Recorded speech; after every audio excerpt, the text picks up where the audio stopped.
This is episode number 312 of the Homeowner Show.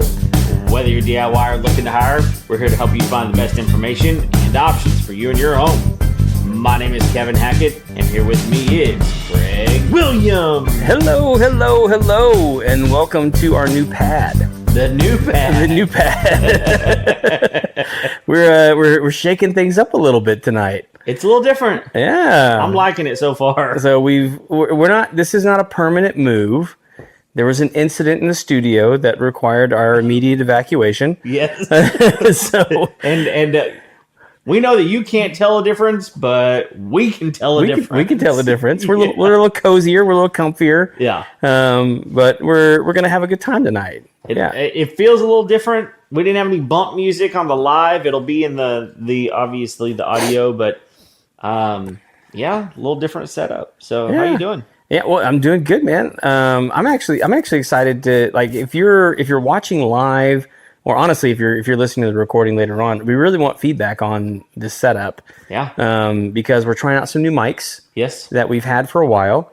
Shout out to my buddy Chris DiCillo, who's got a new podcast up in Colorado. Kind of helped him get that up and going. But these were mics that we had tried out. We hadn't used them live on the show yet, but I had recommended them to him, and he's like, dude, these have been a massive game changer. Interesting. Yeah.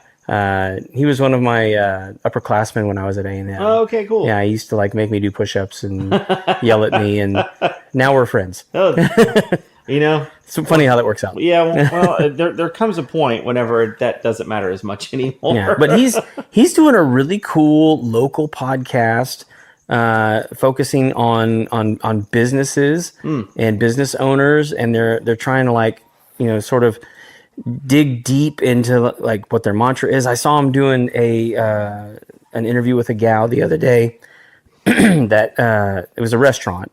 Okay. And she had, I think it was a milkshake called the Velvet Elvis, and I assume it was like chocolate and banana, and right. It looked delicious. I was going to say, it sounds delicious. So I was intrigued, Chris. Bravo. But I think that's something that we're going to start seeing more and more of, because there's so many people that want to be famous. Yeah. But I think more podcasters are finding value in focusing in on their community and making content for the people that they can actually reach out and touch. Yeah, I mean, it definitely makes sense, because one of the things that's so different about the world that we live in is the way people trust you is very different. Yeah. And if you own a business, trust is a big thing. Huge. It's huge. And so when I feel like we did a little Trumpism right there. Yeah. It's huge. So it's one of those things, though, that it's not the same. Word of mouth is still very important, but people get to you now through a computer, and having some sort of trust where they can actually, hear your voice, see your, your mannerisms, all those sorts of things. It's just different. And so I think that's another reason that podcasts can be a really good thing for businesses as far as that goes. Well, I mean, especially locally, because everyone gets sort of tunnel vision into what they're doing in the busyness of their life. Mm-hmm. And so if there's some sort of content that allows you to make a personal connection with a local person, you feel more like that person. Oh yeah. This is the thing that I hear. You hear other big podcasters who have been doing it for years, like Rogan. Like Rogan will talk about how it's weird that people will approach him and they act as if they know him. Oh yeah. And what he's come to understand is that they do know him. But he doesn't know them. Correct. And so he's at a disadvantage. Yes. But because he's been doing it for so long, and he's so prolific, and he's so good, and people want to watch his stuff, that everyone feels like they know him. Mm-hmm. And I think that's something that he wrestles with, honestly. Well, I don't think it's just him. I was listening to another podcast the other day, and they said that someone just walked up to him or like, "Hey, how's it going?" And they were in a weird context, and so they didn't think about this person probably knows me because I've got this podcast. Yeah. But they were like, they said their name. They're like, well, maybe I knew them from somewhere in the past or something. Yeah. Finally, they realized it was a podcast, and they were like, "Oh, well, that it makes a lot of sense." But it's a very singular relationship, Right. Has this not happened to you yet? It has happened. It happens to me too. Yeah, and where people like start asking me Yeah. about like specific details about my life Yep. and things that we've talked about on the show, but like it could be that they watched an episode that we did like 2 years ago, right? And they're asking me questions about things that we said then, and I'm like, hell if I know. Yeah, I don't remember. Yeah. No, it's a very. I don't remember what I had for lunch yesterday. Well, right. I mean, 6.5 years into doing this, I mean, this many episodes, we run into people, right? And they run into us, and they recognize us, and we're on video. You know? So it's interesting. Yeah, for sure. Dude. So, some other big podcasts. I feel so. Here's the thing. I feel like I don't know. There's a lot of people probably don't realize, but like I got in trouble. Like you got in trouble for New Jersey. Yeah. But with Bill Burr. Yes, you did. you got in quite. You got people were after you. Yeah. I've never been called a bootlicker so many times in my life. And like I'm excited that things get a lot of comments, and that's the only reason I go sometimes is to see what they are. But like all of it's just like hate, absolute hate towards me, and I could give a flying flip. No, I mean because it's here's the thing, like anybody that knows you, people that listen to the show. By the way, you got brought up in the comments as well. Oh, did I? Yeah, because they were like, "Oh, well, two idiots from Texas don't know it." Like he's got Texas Tech and he's got A&M. Obviously, we're dealing with morons, kind of a stuff. And it's like, it was that kind of a thing. Kind of junk. Yeah, because like it's one of those deals too. It's like, would you say it again? Oh, 100%. That's the thing. It's like we said what we wanted to say. I'm about to double down on it. Exactly. By the way. Oh, okay. Because it's kind of like one of those deals. Like you can. When you have your own podcast, then you can say whatever you want. Yeah. Make your own opinion. Yeah. And by the way, most of the people who are saying crap about us online have no picture of themselves in their profile. Right. Like it's like, right. it's a bunch of giant cowards that don't want people to know who they are so they can say whatever dumb thing it is that they want to say. Yep. But here's the thing that I found interesting is we kind of broke the story that Bill was saying idiotic and moronic things about how people should be drugged out in the street and shot. That's right. Right?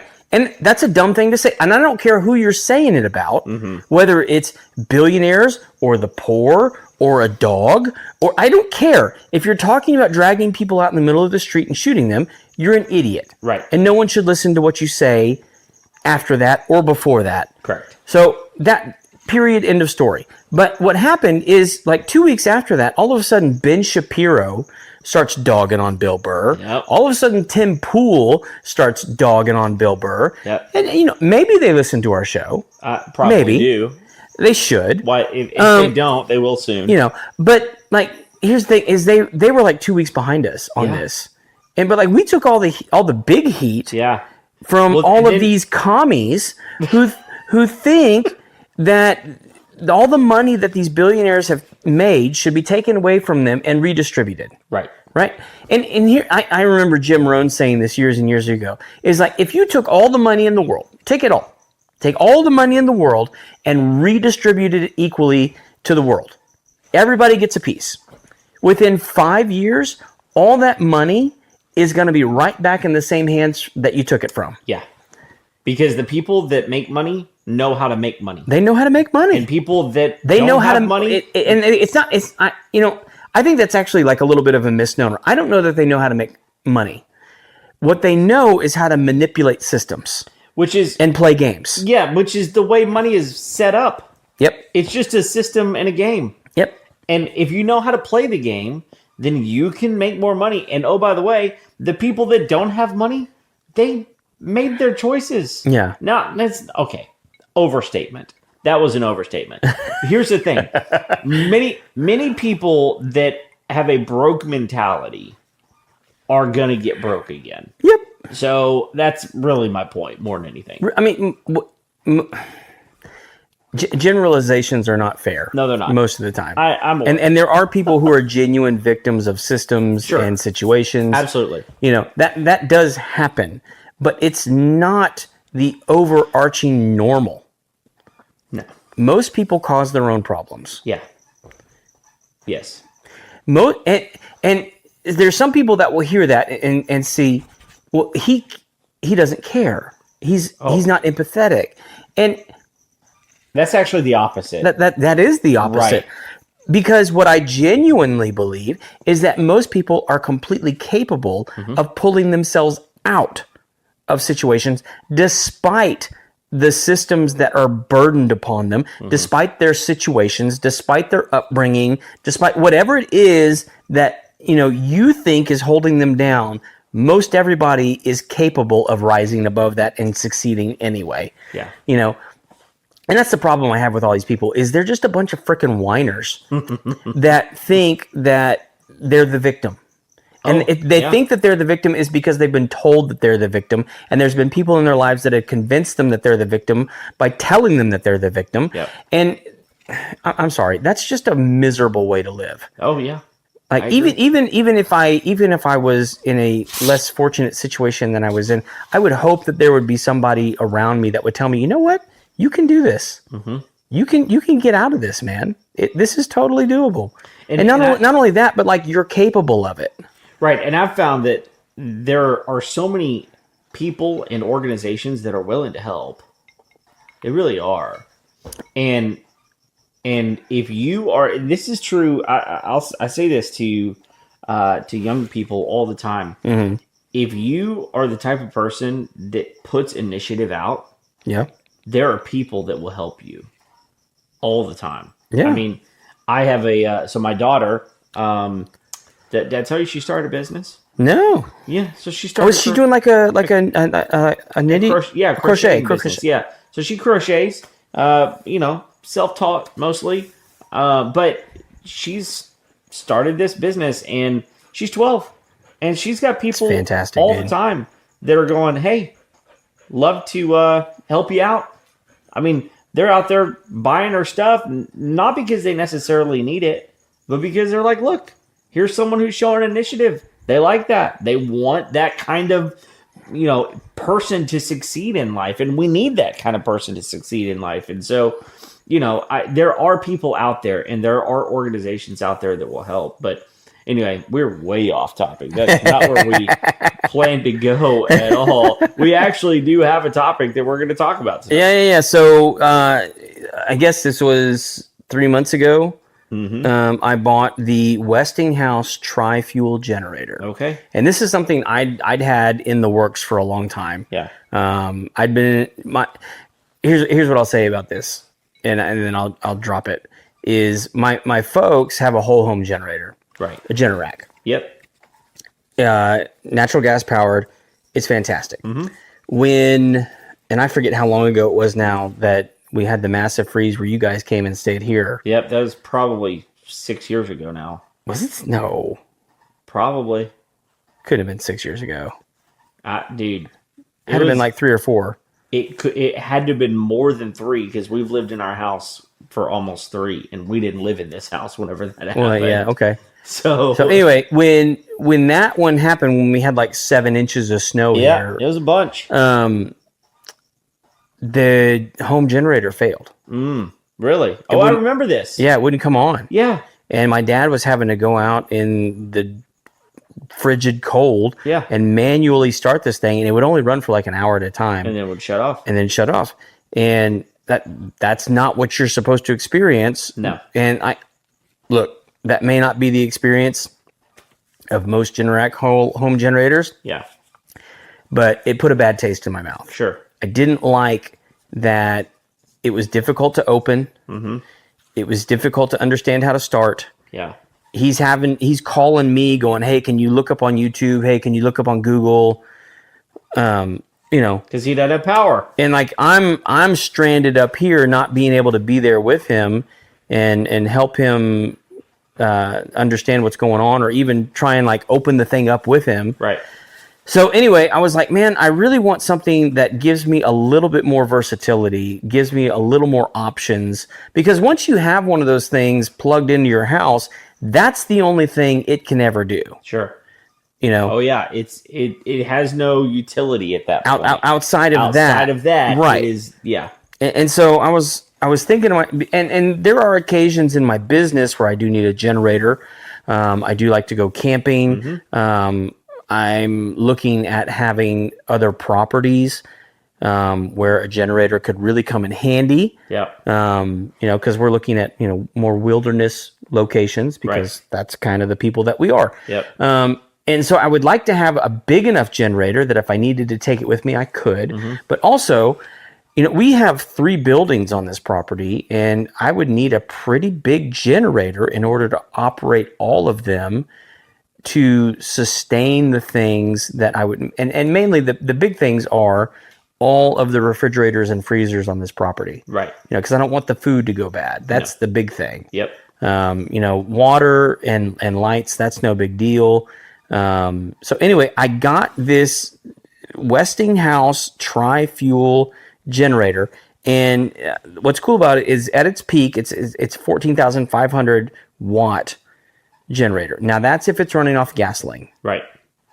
And so to give a little bit of perspective, maybe 2 years ago, we did an episode on my tri-fuel generator. Right.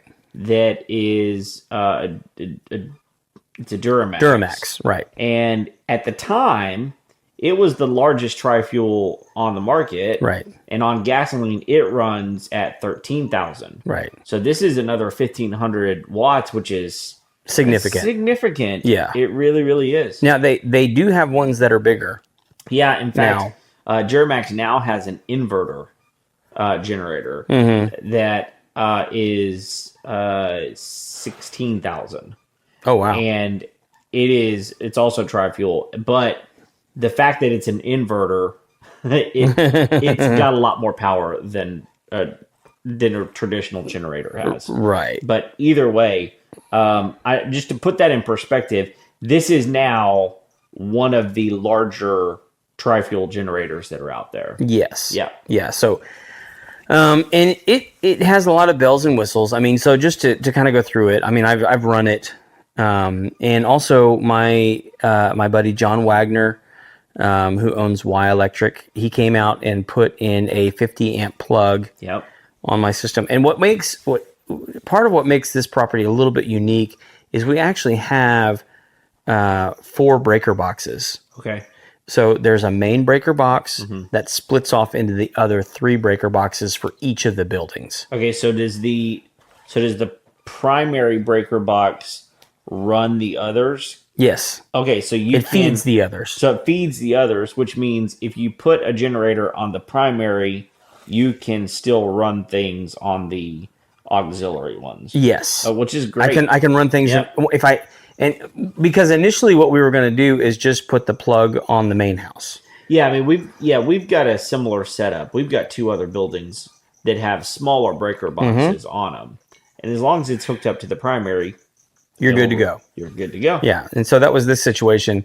And so we can go through and select what all we want on. And so what I was concerned about is, if it's hurricane season, can I plug in the generator and run the air conditioner in the main house? Yeah. Because it's the most efficient air conditioner that we have on the property. Everybody could fit in that building that's living here, sleep comfortably. Could we run the air conditioner? According to John, not a problem. Yep. Not a problem at all.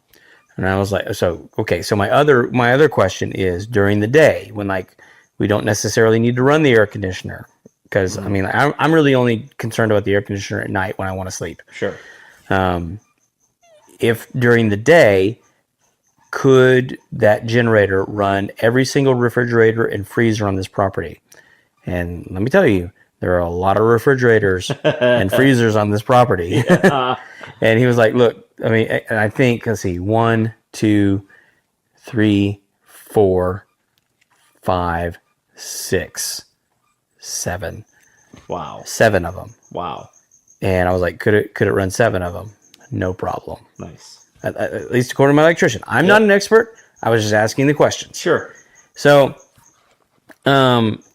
so the key, the reason I ended up buying this one is because of all the versatility that comes with it. So it has a 50 amp plug. It has a 30 amp plug. Right. And then it just has all the banks on it that you can also operate at the same time. Right. Just regular plug. And I think it has, I'm going to look at the picture. I think it has 4. It's not in here. That's the reason I'm having to look. Yeah. Yeah, mine. It has 4. It has so it has actually 6 plugs on it. So 6 total: a 50 amp, a 30 amp, and then 4 120s. Yep. That you can just plug into. Yep. So, and then it's a simple dial.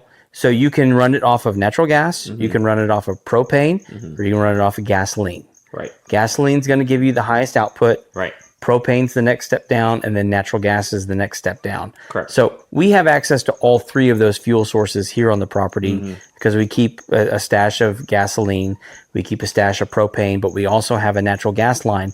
And having the natural gas, my big question is if we did the step down to the natural gas, could it still do all the things that I want it to? And the answer I got was yes. Yes.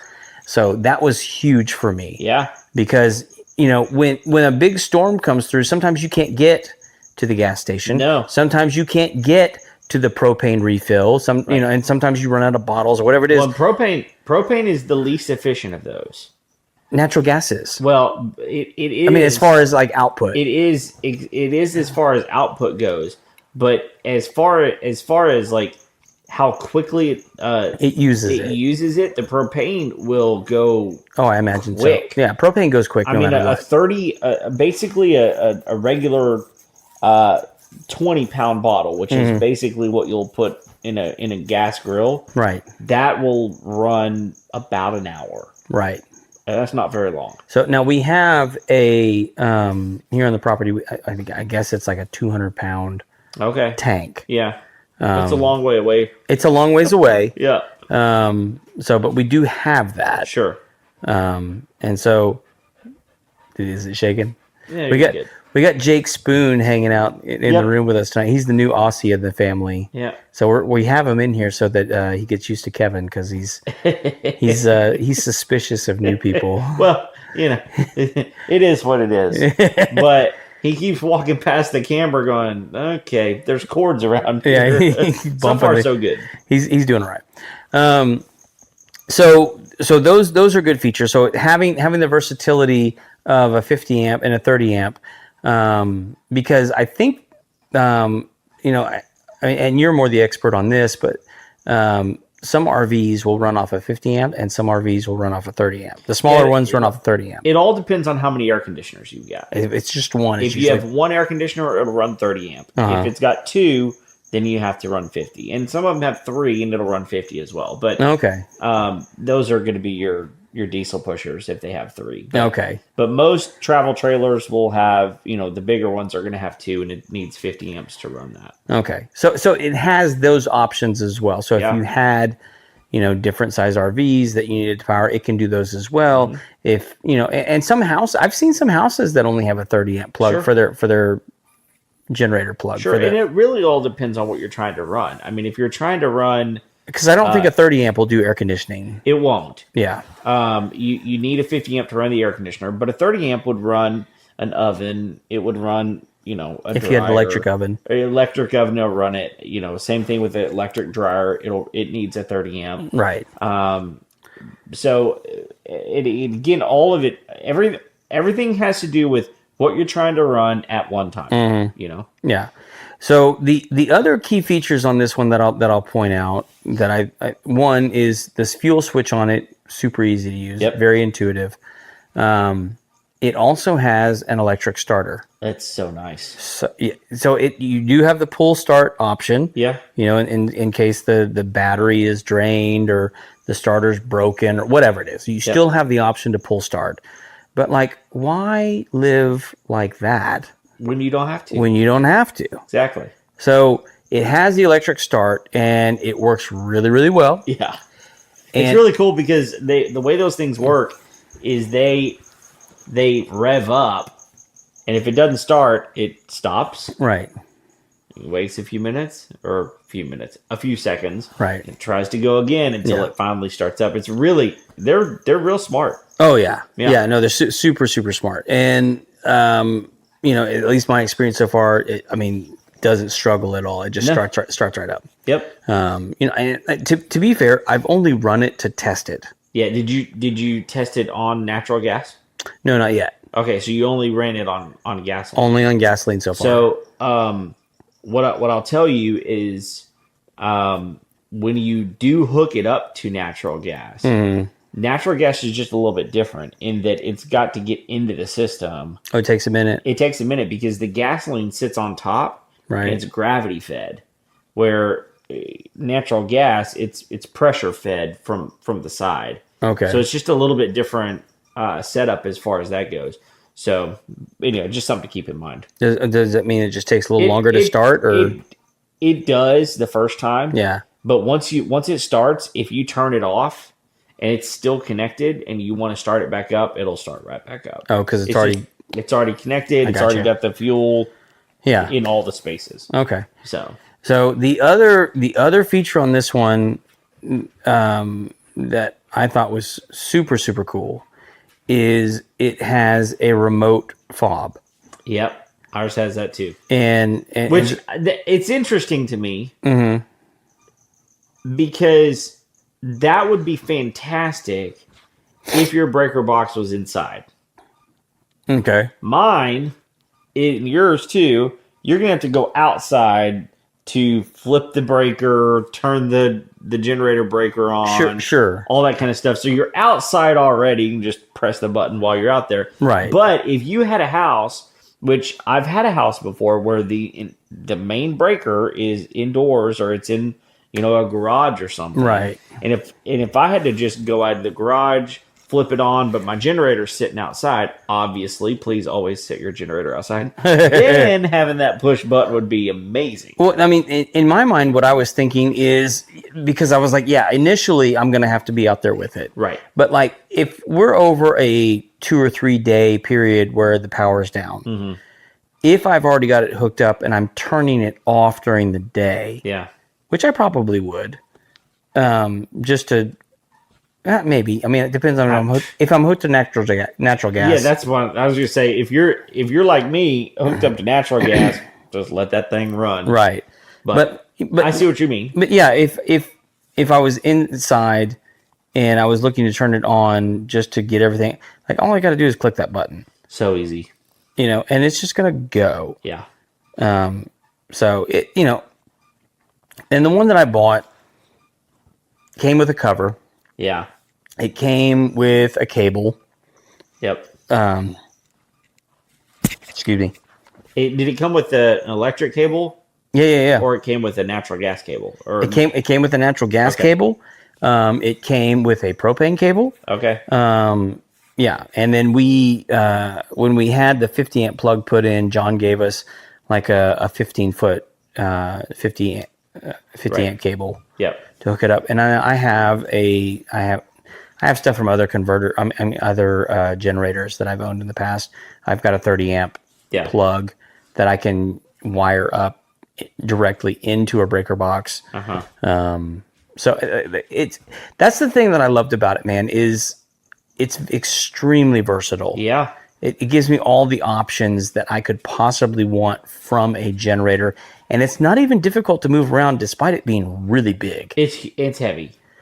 I mean, those things are heavy, but I'm sure it's got no flat tires on them, and which means they're pure rubber basically. Yeah. And like it's got like a fold out dolly. Built into it.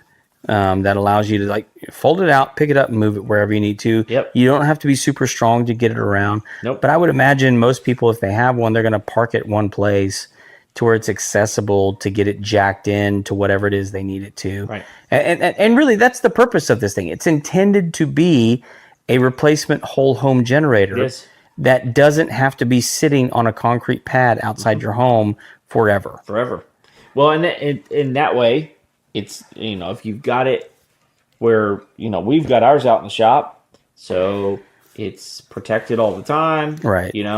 One thing I did buy for mine, which you might look into at some point, is it's a generator tent that actually it Does mounts. it keep like the rain off of it? It mounts on the generator to keep the rain or snow or whatever off Sure. of it.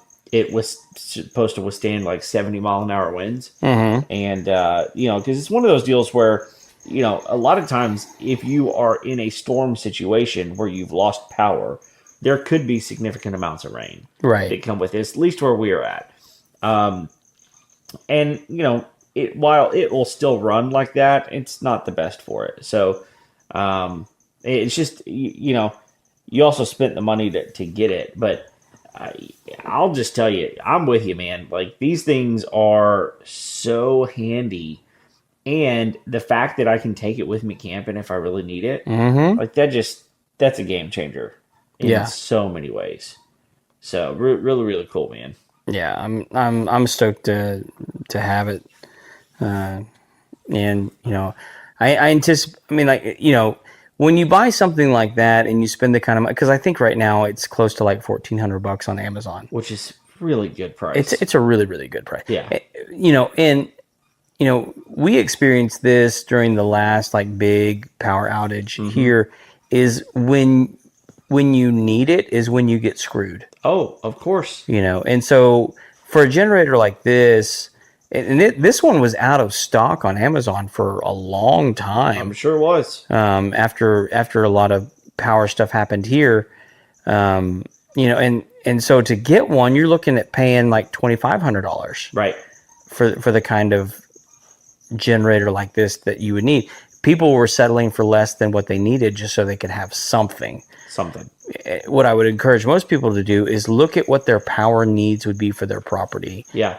Talk to an electrician. Like, let them tell you what you would like, what it is that you want to have powered if things just go to hell. Right. And how long you want that to last, and the options that you have available on your property, and then what you need. And then look for that generator. Simple. And you probably would need one less than what I bought. Right. Most everybody would. Yeah. We just have a little bit bigger need for everybody living here right now. Sure. And so I wanted to get the best that I could. Right. But you could probably get by with something a lot smaller than what we have and still have everything that you need in case of an emergency. Right. And buy it now, because it's cheaper to buy it when you don't need it. Yeah, it is.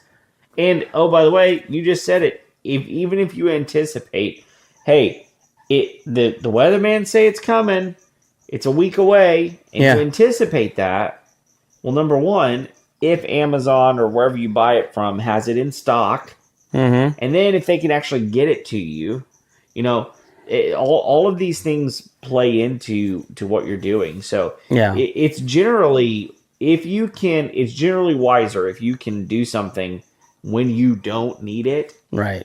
Then you're going to save more money. You're going to have it available when you do need it. It's smart. Yeah, 100%. Yeah. So I think that's it, man. All right, man. Well, hey, that's going to do it for tonight's episode. If you haven't already, please go like and subscribe all of our channels. YouTube, Facebook, Apple Podcast. Great place to go leave us a review and a rating. We appreciate each and every one of you. Tell your friends about us. Until next time, we'll see you later. See you.